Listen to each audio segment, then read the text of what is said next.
Who was Dr. Royal Raymond Raiff, and why are so many people still interested in the technology he spent many years of his life developing? In this documentary, you will learn about a brilliant and gifted man who developed the world's most powerful optical microscopes, which overcame the limitations of standard research microscopes, and who discovered a way to destroy deadly microorganisms using coordinative resonance. Though he died in 1971, interest in his discoveries did not.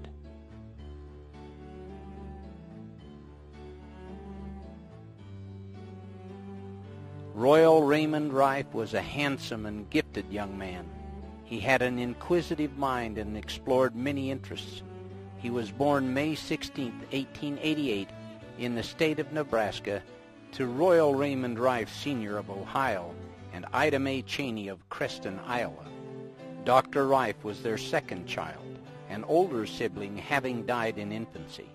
Ida Mae died, as so many young mothers did, about 8 months after his birth. After her death, because Raiff Sr. was working 14 to 16-hour days as a mechanical engineer, he took his son to his sister, Nina Culver Raiff Dryden. She said about this difficult situation, "I raised him and brought him up as though he was my own. He lived with her from the time he was 8 months of age until the year 1905.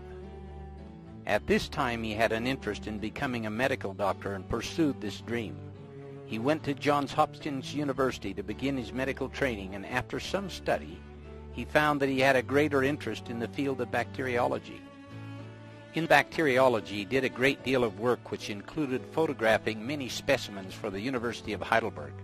Because of the great contributions Raiff made to Heidelberg University, he was given an honorary doctorate of parasitology in 1914. Because his studies of bacteria required intensive use of microscopes, Dr. Raiff developed an interest in optics and began studying in that field as well. This interest led him to New York's Zeiss Works. Zeiss microscopes were world-renowned even at that time, and Dr. Raiff studied from 1904 to 1908 with Hans Lückel, the senior optics engineer. In 1846, Carl Zeiss set up a workshop for precision mechanics and optics in Jena, Germany. 20 years later, he went into partnership with Ernst Abbe, whose theory of microscope image formation led to greatly improved microscopes. These innovations made Zeiss a world leader in optics and made it the logical place for Dr. Raiff to study microscope and lens technology. With his scientific brilliance and knowledge of optics and bacteriology, Dr. Raiff was poised to begin an incredible journey of discovery. This journey began with his move to California, where he settled in Point Loma. Somewhere around 1912, Dr. Raiff met and married his wife, Mamie Quinn. She was a wonderful wife who fully supported him in all his endeavors.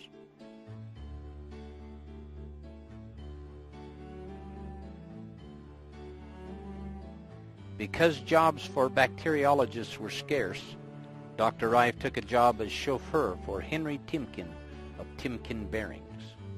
As his chauffeur, Dr. Raiff became good friends with Henry Timken, and Timken became very impressed with Raiff's knowledge. Dr. Raiff had also become an accomplished machinist, and Henry Timken had a great love of racing boats.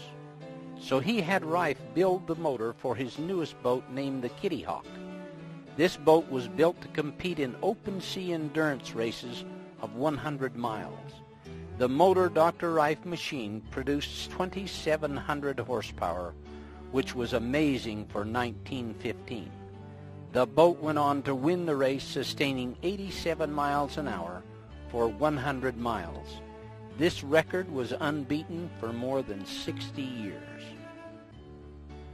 Timken Bearing Company was a prominent producer of roller bearings which were used in all types of equipment and are still used today. At about this same time, the company was losing a great deal of money because of defective steel, which was causing their bearings to fail. Raiff developed the first X-ray eye capable of X-raying the steel and detecting hairline fractures in the metal. Raiff developed this eye to scan across the full width of the production line and sound an alarm each time a flaw was detected. This saved the company millions of dollars. In appreciation, Timken gave Dr. Raiff a lifetime stipend which he received in monthly payments. This made it possible for Raiff to continue his work in bacteriology. Henry Timken's wife became ill. The many medical doctors who examined her were unable to discover the cause of the illness. Mrs. Timken's condition worsened, and they knew if they didn't find the source of the problem, she would not live. Henry knew through their many discussions that Raiff was brilliant in the area of bacteriology. He asked if Raiff would investigate. Raiff suspected that the problem might be something she was eating, so he went into the kitchen of the Timken home and took samples of all the food. He had a few standard research microscopes and was able to isolate the bacteria responsible for the problem. Mrs. Timken fully recovered from her illness. One of Henry Timken's sisters, Amelia C. Bridges, who married into the Bridges Carriage Company family, also benefited from Raiff's knowledge of bacteria. Through the years, she had many serious medical conditions and would only let medical doctors see her if Dr. Raiff was present because she trusted so much in his expertise. When she died in 1940, Raiff was devastated because he considered her to be a second mother to him. His close friends said that he shed many tears. Because of their long friendship, she left him an additional $50,000 to help with his research. As the family chauffeur, Raiff and his wife lived above the garage on the mansion's premises. This is where he had his laboratory with all the research equipment. In gratitude for saving Mrs. Timken's life and the lives of other family members, the Timken and Bridges families provided funds to establish a more well-equipped laboratory and finance Raiff's research.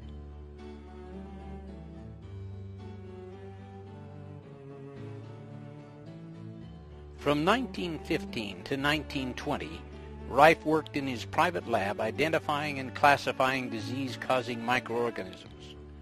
By the end of 1916, he was frustrated with the standard research microscope because of the limitations in magnification. Standard research microscopes at that time, like the ones today, could only magnify a microorganism up to 2,500 times diameter. Dr. Raiff felt that with this limitation, he would never be able to find the true cause of many diseases. Raiff began his work using frequency instruments in 1921.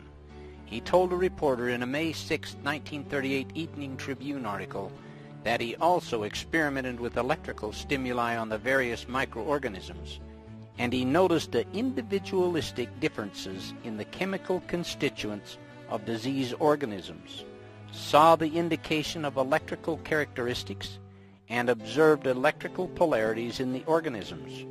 Random speculation on the observation suddenly stirred in his mind a startling, astonishing thought. What would happen if I subjected these organisms to different electrical frequencies, he wondered. With this revolutionary thought, he began to gather all the necessary instruments such as microscopes, frequency generators, tubes, and bacteriological equipment, cages for guinea pigs, cameras, and machinery to build his own designs.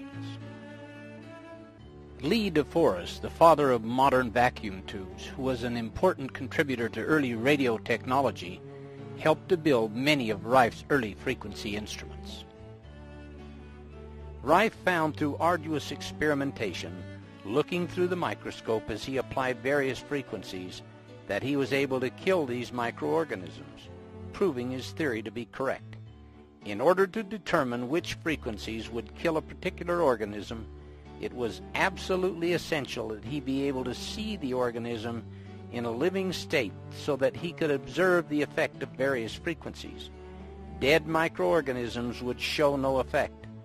Raiff later called the frequency which killed an organism its MOR, or mortal oscillatory rate.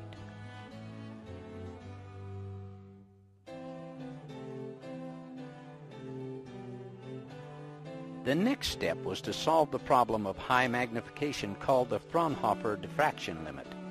This theory was that no microorganisms smaller than half a wavelength of light could be seen through a microscope. Raiff knew from his many years of studying optics at Zeiss that it was possible to build a microscope which could see microscopic organisms as small as a virus. With this goal in mind, he went to work in 1917 and by 1920 produced the world's most powerful microscope. It could magnify with a clarity of 9,000 diameters. Dr. Raiff said that this microscope could go clear up to 17,000 diameters, but not with any more clarity. Using this microscope over the next 9 years in his private lab, he advanced further in the field of bacteriology than any scientist had ever done before. That instrument we used up until 1931. It was a lens microscope, and all of the air was extruded from the body and replaced with glycerin. The lenses were homogeneous with glycerin all the way through the whole thing, and the result was that in allowing the rays to separate and not cross in the interference band of reflection, such as they do in the ordinary standard tube of the regular research microscope, we held them apart, we separated them, and then brought them back together and picked them up again at a needle point. But, as I say, the resolution of this instrument beyond about anywhere from 9 to 10,000 times dropped off decidedly rapidly. We could go up on some occasions, on some preparations, up to 17,000 times, but we didn't consider the resolution anything out of the ordinary beyond about 8 or 9 or 10,000 times, depending entirely upon the specimen we were examining. Through the 1920s, Dr. Raiff isolated many different organisms and was working on tuberculosis. He was successful in killing the rod form with his frequency instrument. But like Bone and Robert Cook before him, who were able to destroy the rod form of tuberculosis with vaccines and antitoxins, Raiff's laboratory animals also died. This caused Raiff to believe that there was an additional virus that was released when the rod form of the bacteria was killed. In his continual search for a way to see viruses, Dr. Raiff theorized that many microorganisms were not able to be seen because they were smaller than the molecules of the existing acid or aniline dye stains. Throughout his work, Raiff had noticed that every living thing is made up of chemicals and has its own unique chemical constituency. In his lab, he had been using a spectrographic microscope that could identify the chemicals in an organism by the color refraction index. Knowing that each chemical, when illuminated, gave off a specific color of light, he conceived the idea of staining the virus with light. This dispensed with the need for staining specimens and made it possible to use a frequency of light to coordinate with the chemical constituents of the particle or microorganism under observation. He developed and patented a 2,000 candle power lamp which provided the necessary light. This lamp, when used with the Risley prisms, made it possible to separate the specific frequencies of light. In an article in the June 1931 Popular Science magazine, the method of lighting was explained. An electric light of 2,000 candle power falls upon the center of this microscopic movie studio, a tiny spot on the thin slab of transparent quartz that bears the germs. Above it, 16 of the finest quartz lenses obtainable, immersed in glycerin, magnify the dimensions of each germ 12,000 times. Designed by Raiff himself, this apparatus is one of the most powerful microscopes in the world. Its magnification compares with the 2,000 diameter enlargement of microscopes commonly used in research laboratories and in medical examinations. The November 21, 1931 LA Times had an article also explaining Dr. Raif's use of light. Due to the fact that images are borne to the eye by light waves measuring about 1/51,000th of an inch in length, it has been supposed that no object considerably less than that in length would be seen by the human eye.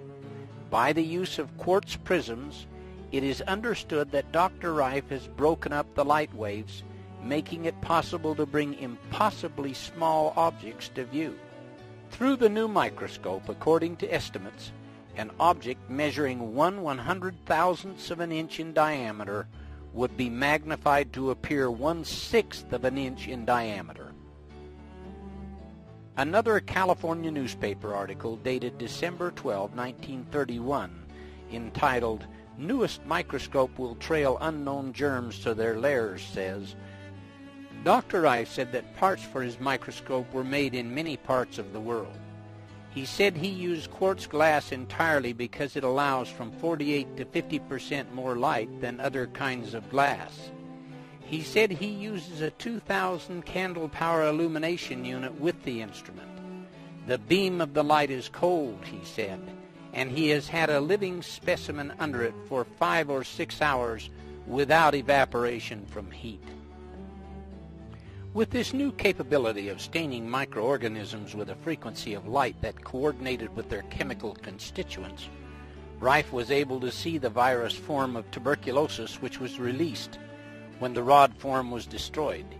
He was then able to find the frequency which would kill the virus. For instance, our tubercular work. I worked a great deal on that. I isolated the virus from tuberculosis, which I consider is what was heretofore known as the so-called poison molecular bomb that sprung up Ann Arbor here 34 years ago, isolated. He didn't isolate the organism, but he isolated a chemical particle. So, more of our known work. Go back to the time of Koch, when he originally isolated the virus of tuberculosis. He produces vaccines and antitoxins that would kill the bacillus of tuberculosis, but it would kill the patient simply because with any known method or means that you release from this tubercle bacillus, this virus or this so-called poison molecule of bond, it reacts upon the dead body of the rod and produces toxemia and death. 100% in your experimental animals and your patients also. But we find an electronic frequency that we was experimenting at that time with our device where we kill these different bacteria by this electronic frequency. We found the frequency of the virus. We found the frequency of the rod, which we had for years, of course. But if we use the two of them simultaneously over the same carrier wave, the patient gets well, and the guinea pig gets well. But if you use one or either individually, you either kill the patient or you don't do nothing.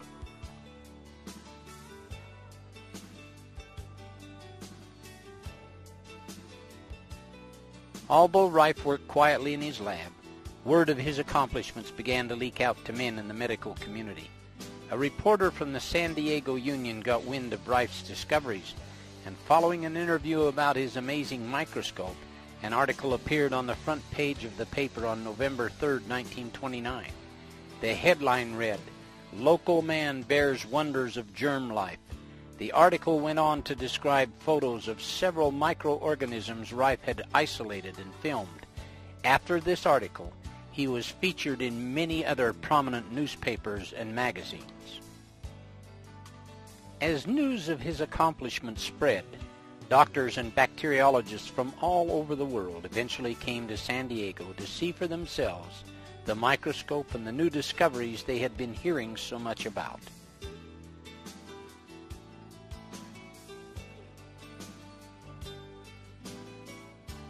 In late 1931, news of Raiff's microscope had reached Dr. Arthur Isaac Kendall, professor of research bacteriology in the Northwestern University Medical School at Chicago. He contacted his friend, Dr. Milbank Johnson of Los Angeles, and asked if such a microscope existed. In the Los Angeles Times, dated December 27, 1931, the story of how Dr. Johnson, Dr. Kendall, and Dr. Raiff met is told. Having heard about a wonder microscope said to have been invented by a young San Diegan, Dr. Kendall asked his friend Dr. Milbank Johnson of Los Angeles if such a microscope existed. Dr. Johnson did not know about it but undertook to find out. Accompanied by Drs. Alvin G. Ford, Joseph D. Heitker, and Fosdick Jones, all of Pasadena, he drove to San Diego and found Royal Raymond Raiff and a new kind of microscope which he had been developing as a hobby during the past 17 years. Designed on a new plan entirely, this microscope has 6 quartz lenses, giving it a magnifying power 8 times greater than the high-powered microscopes used by physicists. Dr. Milbank Johnson arranged for Dr. Kendall and Dr. Raiff to get together at the Pasadena hospital. This meeting between Raiff and these doctors was an important milestone in his work. Dr. Kendall brought with him cultures of the typhoid bacillus which he had grown on his K medium, a protein culture medium which he had developed. This medium enabled the filterable virus portions of a bacteria to be isolated and to continue reproducing without the need of living tissue for reproduction. There was and still is an ongoing disagreement about whether bacteria could change from a filterable virus-sized form to the normal bacillus which can be observed through a standard microscope. I eventually built my first high-powered microscope with that instrument. Arthur Kendall and I, working jointly in the Pasadena General Hospital, succeeded in isolating what we classify the first filterable form of bacteria ever seen. It was isolated from the Bacillus typhosus from cultures that Dr. Kendall brought from his laboratory in Northwestern University in Chicago. And we succeeded definitely in isolating a filterable form of that bacteria. We succeeded in isolating this organism using a Kendall media. It's known as Kendall media.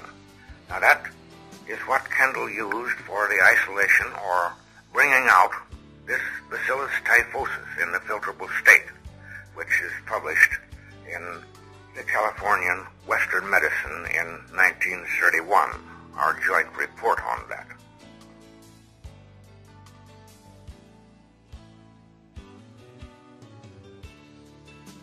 In an article in the Science Newsletter of December 12, 1931, it states, "The material used by Dr. Kendall was a culture of the typhoid bacillus, ordinarily a fairly large germ, easily visible under the higher-powered lenses of a compound microscope. By feeding it on his recently evolved K-medium, which apparently has the power of causing all visible bacteria to pass over into an invisible, filterable phase, Dr. Kendall induced the bacilli in his cultures to go through this change. Under the highest power of the ordinary microscope, he could see nothing moving in the fluid except a swarm of rather active little granules that were visible only as tiny motile points. Examined with the Raiff microscope, however, these points became plainly visible as small, oval, actively moving bodies, turquoise blue in color. These appeared in all the cultures and could be transferred from one culture to another through the fine pored filters. So Dr. Kendall considers them to be the actual filterable forms of the typhoid bacillus." Using Raiff's microscope and Kendall's medium, the doctors were able to observe 3 stages of the development of the typhoid bacillus. This experiment showed that viruses and bacteria were capable of mutating or changing their form, a fact understood today, but one which generated much controversy then. At a later date, they found the MOR frequency to kill the typhoid.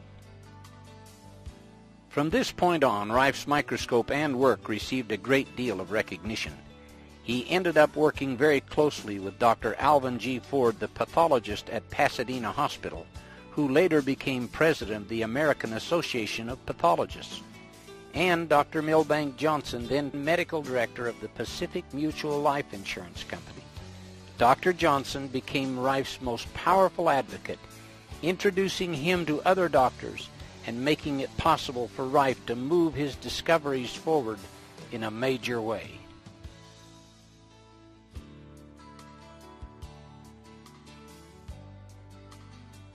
Dr. Johnson was so impressed with Dr. Raiff's work and the future medical implications of his frequency instrument, he held a dinner at his Pasadena estate in Raiff's honor, which was billed as the end to all disease. In the back of the room by the window stands Dr. Johnson in white with Dr. Raiff on the right and Dr. Kendall on the left. Among these doctors were Alvin G. Ford and Joseph Heitger, who had gone with Dr. Johnson to meet Raiff at his lab. In the summer of 1932, Raiff went to Chicago with his microscope to work with Kendall.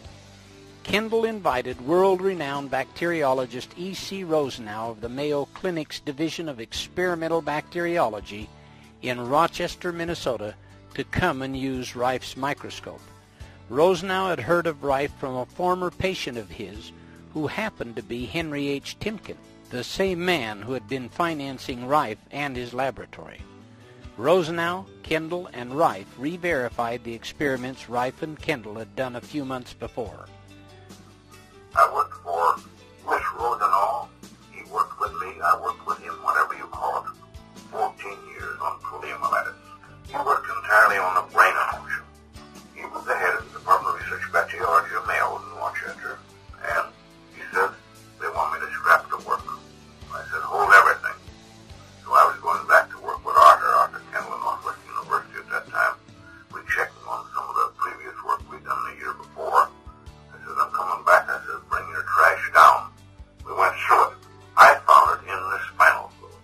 He'd been working 14 years on the brain emotion, and he was a great surgeon on streptococcus. Everything with streptococcus was Rosenau. And of course, he worked almost entirely on anatoxins and vaccines. The albino rabbit was the only one that was susceptible to the true inoculation of the poliomyelitis.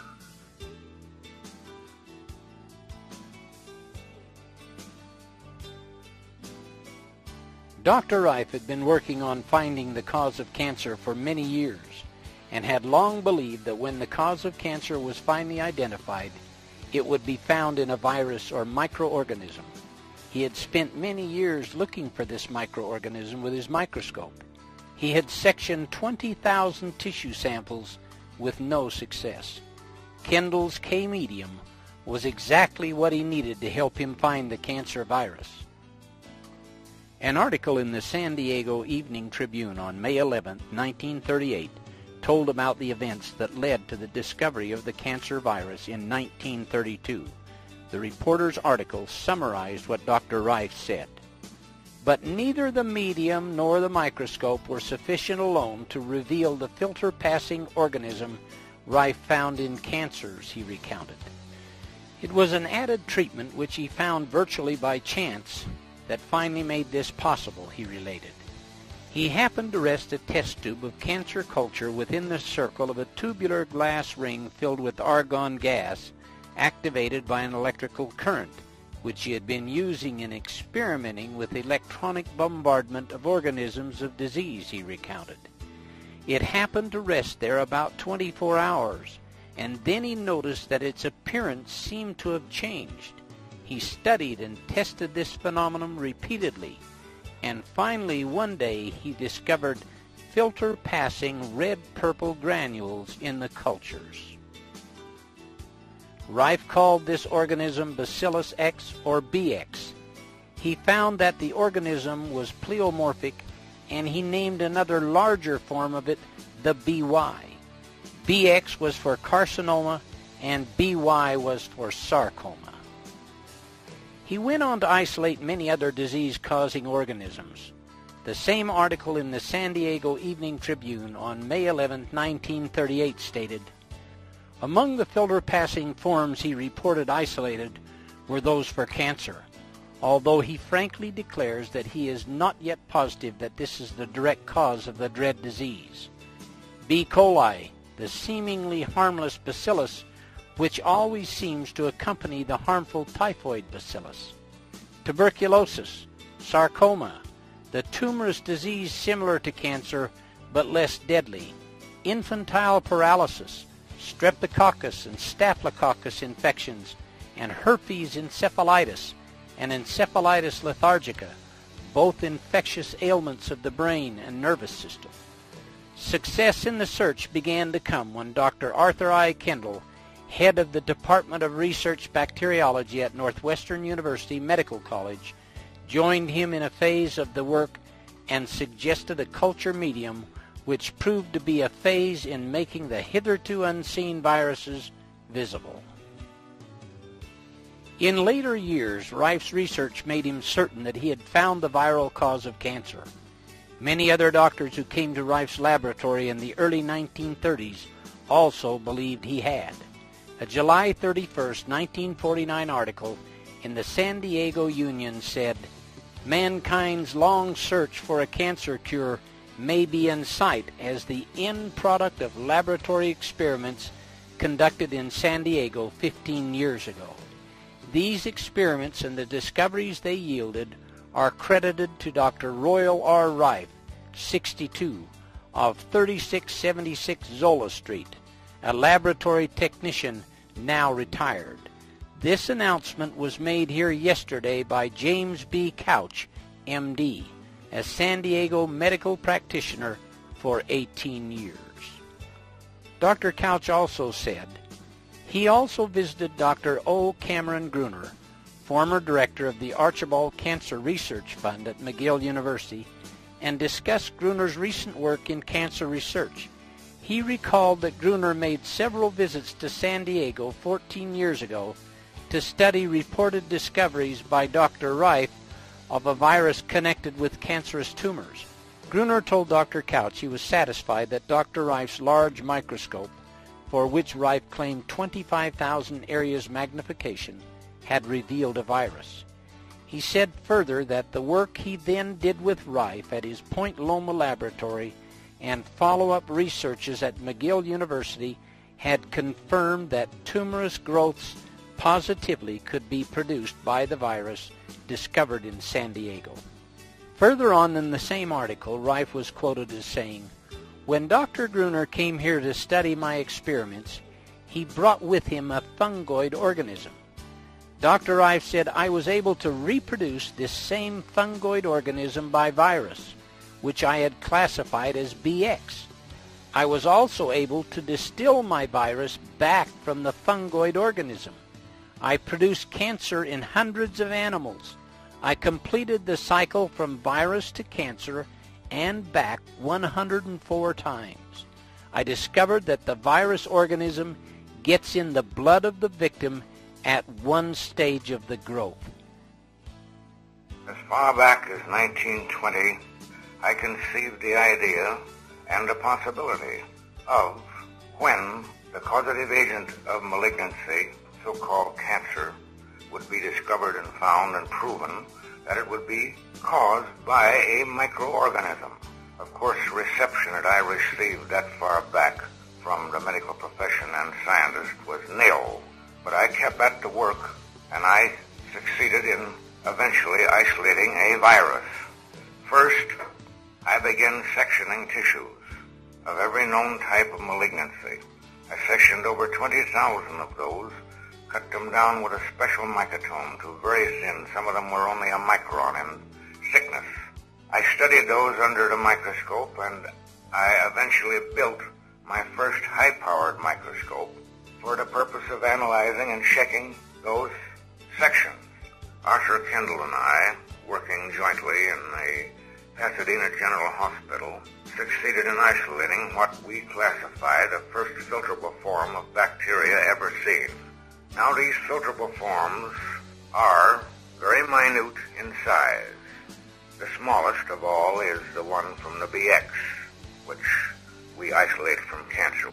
But that is the smallest, and it's less than the 1/20th of a micron in dimension and highly motile. We succeeded in isolating this organism, this BX, using a Kendall media.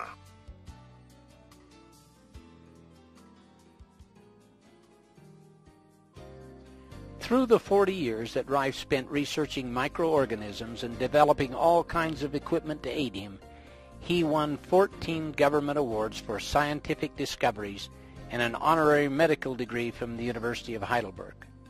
During this period, he developed and built 5 virus microscopes, 4 of which were prismatic. His first microscope, built in 1920, used round quartz lenses, and the gaps in between were filled with glycerin. He used this instrument up until 1933.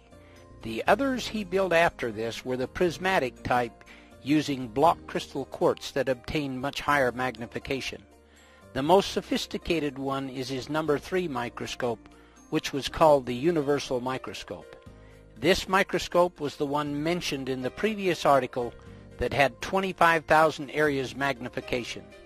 The universal microscope was built by Dr. Raiff in 1933.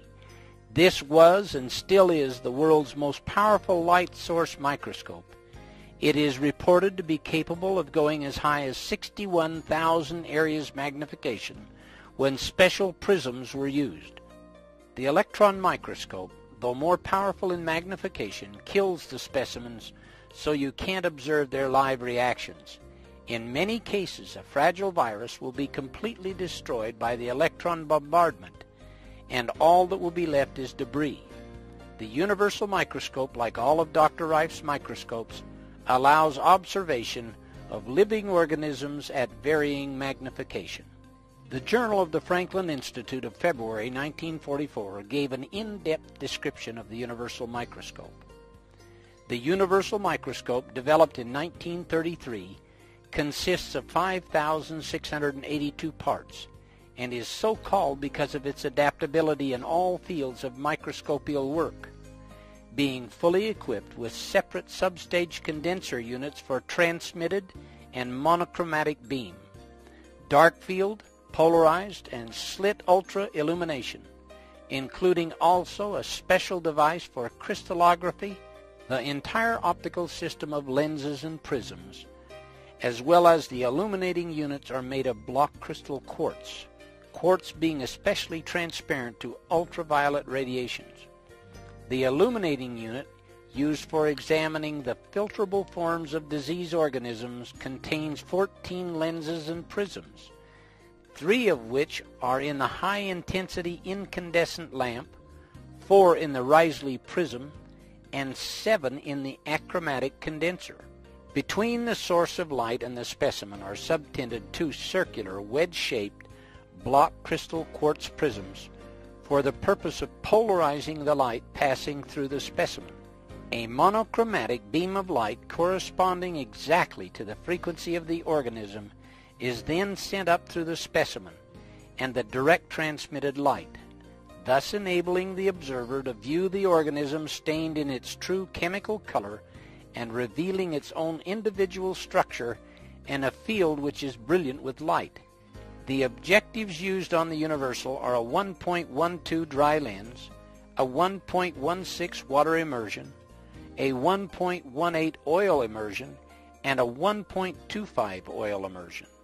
The rays of light refracted by the specimen enter the objective and are then carried up the tube in parallel rays through 21 light bends to the ocular, a tolerance of less than 1 wavelength of visible light only being permitted in the core beam. The rays start their rise parallel to each other, but just as they are about to cross, a specially designed quartz prism is inserted which serves to pull them out parallel again, another prism being inserted each time the rays are about ready to cross.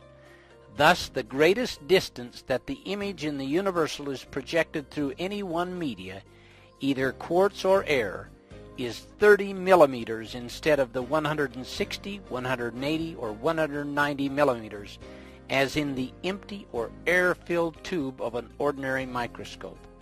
Under the universal microscope, disease organisms such as those of tuberculosis, cancer, sarcoma, streptococcus, typhoid, staphylococcus, leprosy, hoof and mouth disease, and others may be observed to succumb when exposed to certain lethal frequencies, coordinated with the particular frequencies peculiar to each individual organism and directed upon them by rays covering a wide range of waves.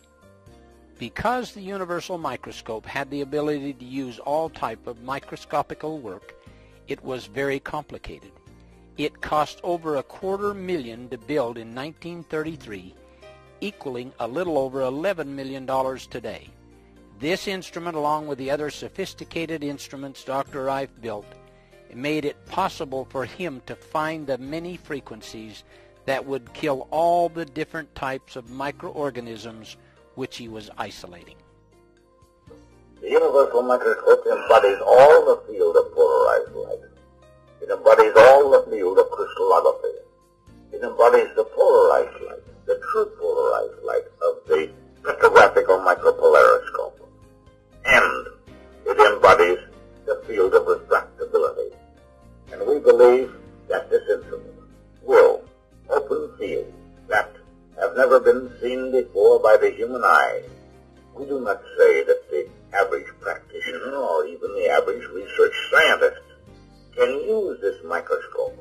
He will have to be trained because the delicate adjustments of this instrument far surpasses anything that's ever been wielded in the field of microscopy. As an example, the fine adjustment of this instrument requires 7 complete revolutions for the movement of the object 1 micron. The control of the thing is built to the limit of human precision. And we will carry on farther with this instrument. What I wish to stress at this moment is the importance of the control of the illumination of any field of microscopy, regardless whether it's the ordinary microscope that's used by our student or the practitioner or the research man in the laboratory or the scientist that's working in the field of filterable virus. This color chart was created by Dr. Raiff to show the entire spectrum of frequency waves he was testing, including infrared, ultraviolet, and X-rays. He assigned colors to different sets of frequencies, from the audio range represented by the keyboard all the way through the radio spectrum up to the 110 megahertz. Though in his frequency instruments he never used a frequency higher than 20 megahertz on any microorganism, he found through his research that there were many different harmonics of frequencies that would kill the various microorganisms.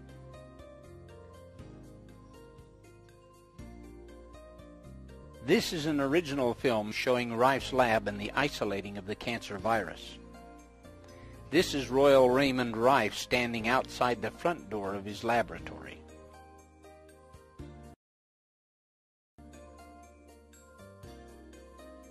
When Raiff isolated the cancer virus in 1931, he took an unulcerated human breast mass from the Paradise Valley Sanitarium and Hospital, donated by Dr. R.T. Hammer, who was the assistant superintendent. Portions of this tumor were cut out and filtered through a triple-aught porcelain Berkefeld filter, which gave about 10 micron filtration. The virus could readily pass through a filter of this degree of tolerance. The test tubes that are shown here were irradiated for 24 hours with argon gas. This irradiation caused the virus to become virulent. Raiff could then grow tumors in weeks instead of months. The argon gas ionized the virus, and to counter this, the test tubes were placed in a 2-inch water vacuum and heated at near body temperature for 24 hours. This method of ionization and oxidation brought the chemical refraction of BX out of the ultraviolet and into the visible band of the spectrum. Every time one test tube disappears, it means there's an elapsed time period of 24 hours.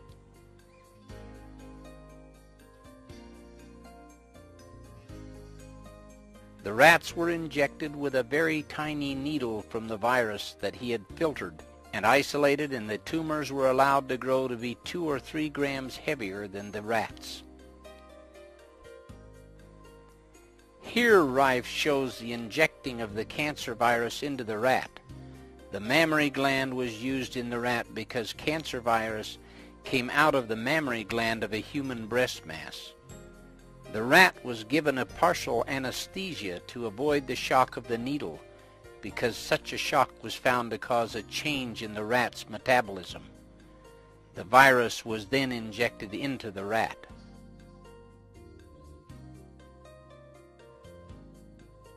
Raiff would then allow the cancer tumors to grow. Here you can see the large tumor in the rat. He would surgically remove the tumor and treat the rat with his ray tube instruments. The frequencies would devitalize the cancer virus without harm to the animal's cells or to the rat. Raiff used special glasses with high magnification during his operations, in order to perform the fine details of the tumor removal. The tumor is tied off and cut away. The cancer virus can again be isolated from that tumor and then injected into other rats. Raiff went through this procedure 411 times to prove that the virus he isolated was the cause of the cancer tumor. This shows the tumor coming out of a solution of triple distilled water. A portion of that tumor is being cut away so that you can observe the cancer virus under Raiff's microscope. Raiff had the only microscope in the world that could see the cancer virus or any other virus alive, and he studied them for years.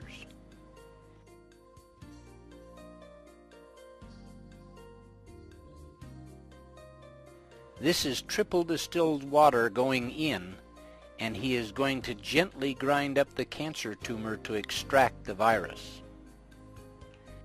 This is a porcelain Berkefeld filter similar to unglazed Dresden china. The liquid material is poured into a test tube, and a drop will be removed from that liquid, which Raiff will shortly place on a slide that has been flame sterilized. The liquid material is withdrawn from the solution using a micropipette made by Raiff, and a drop is placed on the slide and covered with a cover slip made of quartz. Raiff used quartz slides because light passed through better than glass. Now the ray tube is directly above Raiff's head, which will be turned on later to kill the virus. The black instrument to the left of Raiff is the ray tube instrument and consists of a transmitter which Raiff could tune the frequencies which he knew would kill the virus, just like an opera singer's voice can shatter glass.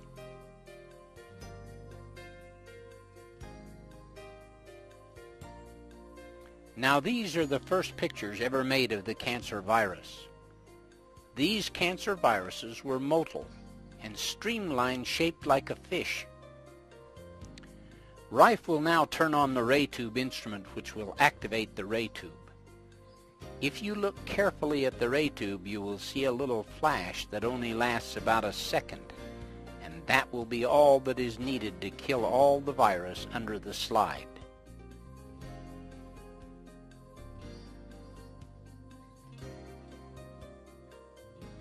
This shows the virus after it had been treated with the ray tube, which has a resonant frequency that killed the virus, and they are all clumped together in the field of the microscope.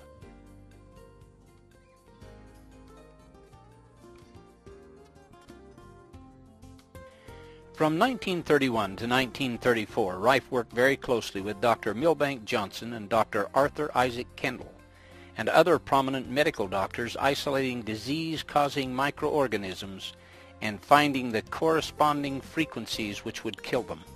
For years, Raiff had been testing the frequencies first many hundreds of times on cultures grown in petri dishes for each microorganism.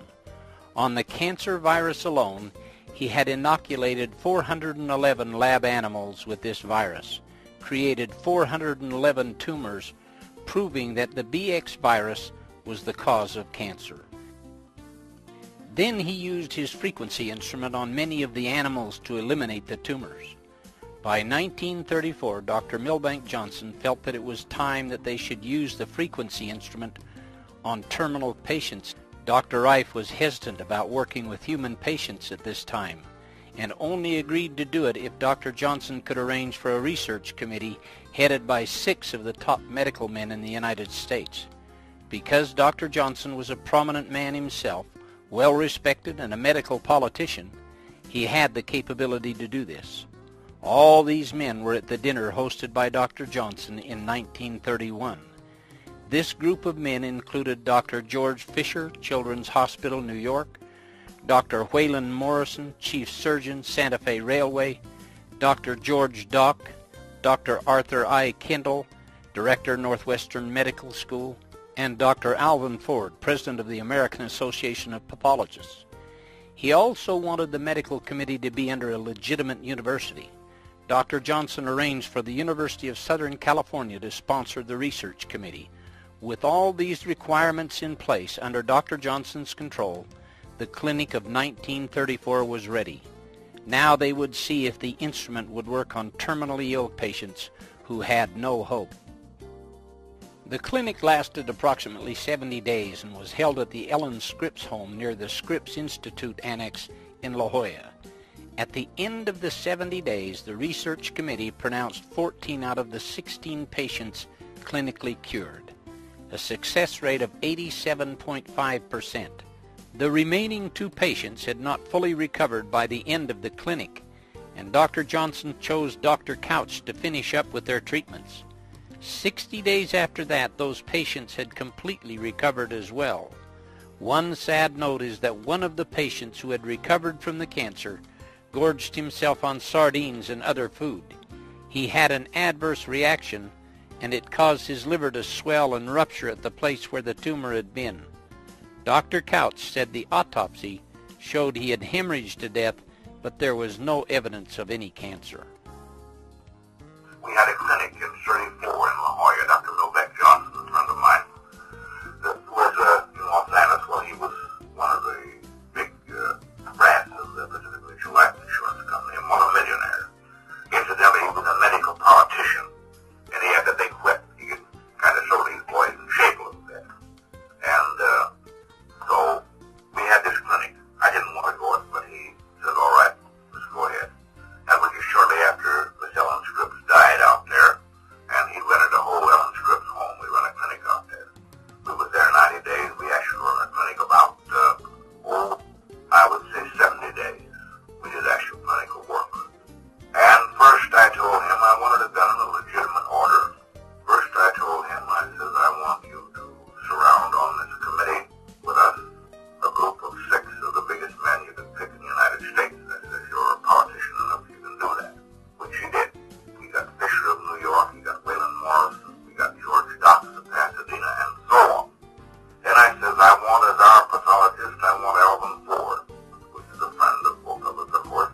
Well, he says, good Lord, he says, you've looked at 1,000 tissues to Alvin's 1. It doesn't make any difference. I said, he is the president of the American Association of Pathologists. And I said, I want his name on every one of the cases we treat. Now I said, I want you to organize a special medical research committee under a bona fide university, which we did under the University of Southern California, which Dr. Johnson contributed their library and so on and so forth. Like, he carried a weight there too. We did it. We run the clinic. We got through. We did all reports, photographs before and after, this, that, and the other. Of our 16 cases we had. At the end of the time when we had our meeting, Los Angeles Athletic Club up there, why, this board pronounced 14 of our cases clinically cured. Then, to finish up on some of these cases we had, he elected a doctor here in town to carry on this work. He picked him out of the group, an old country doctor. Dr. Johnson picked him out to carry on and finish up on some of these cases who wasn't quite through yet. And when I was told about this Dr. Raiff, Royal Raiff, and how he had a machine out at the Scripps Institute Annex, I went out to see about it and became very much interested in seeing the cases which he had. And the thing that brought me into it more quickly than anything was a man who had a cancer of the stomach. And he was associated at that time with Dr. Milbank Johnson, who was then the president of the Los Angeles Medical Society, a very wealthy man and a very big man in the medical world, the biggest in Los Angeles. And he had hired this annex for this demonstration over a summer of time, several months. And in that period of time I saw many things, and the one that impressed me most was a man who staggered into a table just on the vast end of cancer. He was a bag of bones. As he lay on the bed, Dr. Raiff, Dr. Milbank Johnson said, you just feel that man's stomach, don't you? So I put my hand on what was the cavity where his stomach was underneath, and he was just a cavity almost. He was so thin. Backbone and belly were just about touching each other. And I put my hand and on his stomach, which was one solid, hard mass, about just what I could cover with my hand, somewhat of the shape of a heart.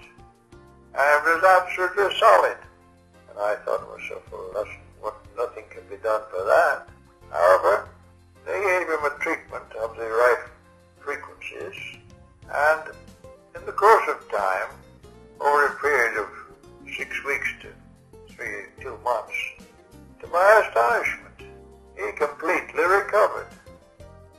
Because of the success of the 1934 clinic, several doctors acquired the frequency instruments and began using them on patients.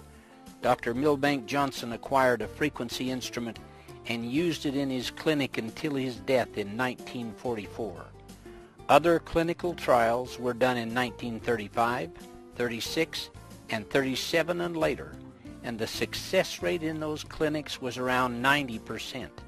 In these clinics, all kinds of conditions were treated.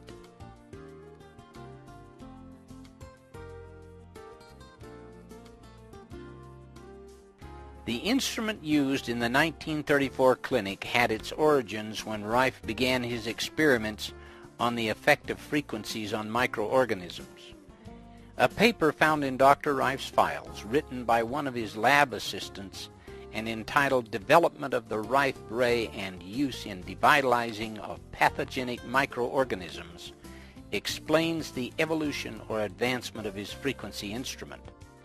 In January 1920, experiments were started to determine the effect of electrical influences upon pathogenic microorganisms. Tests were made for anode and cathode polarity influences and the effects of infrared, ultraviolet, and X-ray. The initial apparatus for the tests along this line of experiments was constructed and used in prolonged experiments during 1921 and 1922. In 1923, a more appropriate apparatus was assembled and used. The different frequencies were generated by a tube oscillator with many stages of amplification, the final stage being a 50-watt tube. This simplified frequency was in turn fed into an output tube. The output tube was constructed with a double expansion bulb blown from quartz, using a platinum anode and cathode. It had a 45-degree target for a directional effect. The frequency control of the instrument was exact to a fraction of a wavelength, making it possible to coordinate the frequency in each pathogenic microorganism with its own wavelength of frequency delivered from the instrument. During the next 8 years, these experiments continued, and the coordinating frequencies termed mortal oscillatory rate, or MOR, of most of the pathogenic microorganisms were found and recorded, including the frequencies of many of the virus or filter-passing forms of these organisms. In 1935, an entirely new application of the old principle was incorporated in an instrument built under the direction of Raiff by Philip Hoyland of Pasadena, California. The new instrument was light socket powered and had an output of 50 watts. Furthermore, it was equipped to deliver 2 distinct frequencies simultaneously and both variable.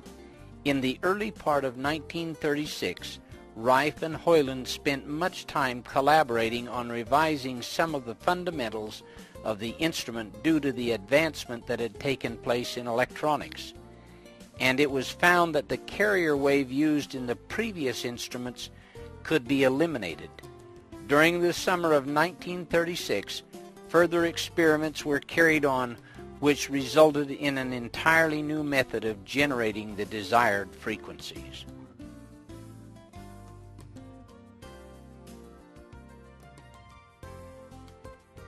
By 1937, several men, including Philip Hoyland, Dr. Couch, and Ben Cullen, a longtime friend of Raiff, came to Dr. Raiff with the idea of starting a company that would have the right to build and sell the frequency instruments to doctors worldwide.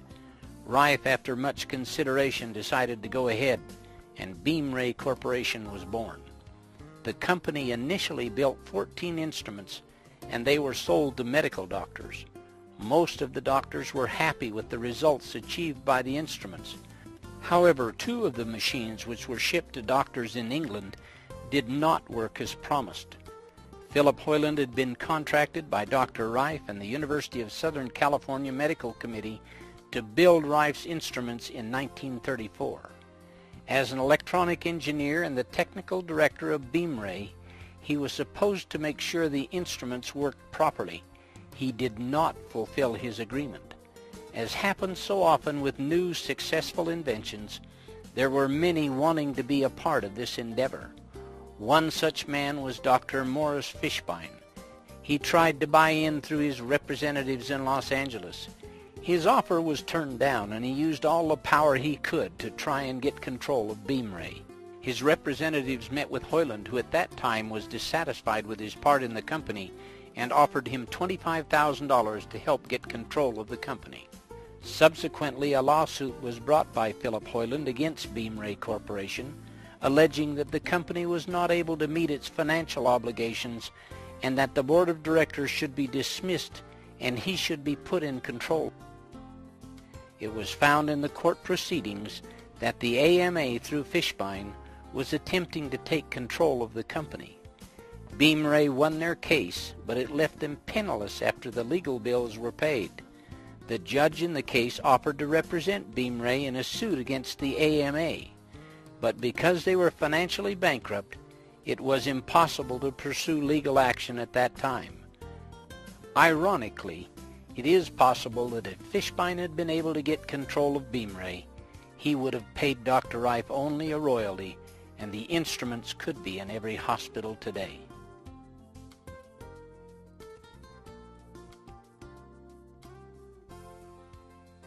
After the trial, Dr. Raiff went back to his research work in his laboratory. Penicillin was the first antibiotic to be discovered and put on the market. Many doctors were more interested in giving their patients antibiotics than looking at using an instrument which would use frequencies to destroy organisms. Antibiotics were seen as a panacea that would solve all of mankind's health problems, and enormous amounts of money were being poured into their development and into the pockets of the doctors that prescribed them. Under these circumstances, the interest in Dr. Raif's technology began to fade. Use of Raif's discoveries from 1938 to 1944 continued quietly among a few doctors who had his frequency instruments. In 1940, Mrs. Bridges, who had been donating to Raif's research laboratory, died. The money from Henry Timken was no longer there. Dr. Milbank Johnson died suddenly in 1944. His influence had made it possible for the doctors to use the frequency instruments. With his death, pressure was put on these doctors to use antibiotics, which were considered the conventional medical treatment for disease. They were told not to use the frequency instruments anymore. Raiff eventually closed down his lab.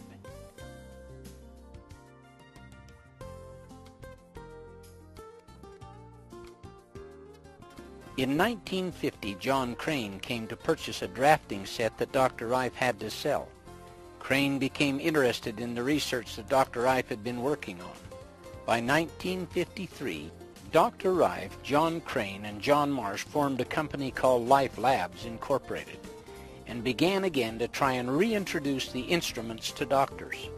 Antibiotics and many other drugs were not giving the results that had been anticipated, and new doctors were more willing to take a look at Raiff's frequency instrument. During this time, John Crane and John Marsh began working on a revolutionary new, smaller, portable frequency instrument that would be less expensive than the current ray tube instrument. At that time, the ray tube instrument cost $7,500, which was equivalent to the cost of an average home. Even doctors found it expensive to purchase. The smaller frequency instruments eliminated the need for a ray tube by using pads that came in contact with the body to deliver the frequencies at a fraction of the cost. Because these instruments were smaller and came in contact with the body, they didn't need to have the same power as the ray tube unit. Due to cost and size, the RF carrier frequency portion that Dr. Raiff normally used was left out to see how well they would work. Preliminary tests were encouraging, but the results were found to be extremely limited without the RF carrier frequency portion. Scientific tests have proven why Dr. Rife's use of an RF carrier is so important. It takes at least 1 megahertz to penetrate and go through the cells in the body. Frequencies lower than 1 megahertz were found to travel only through the connective tissue between the cells. Therefore, any instrument should have and use one of Dr. Rife's carrier frequencies, which ranged from 2.4 to 4.6 megahertz.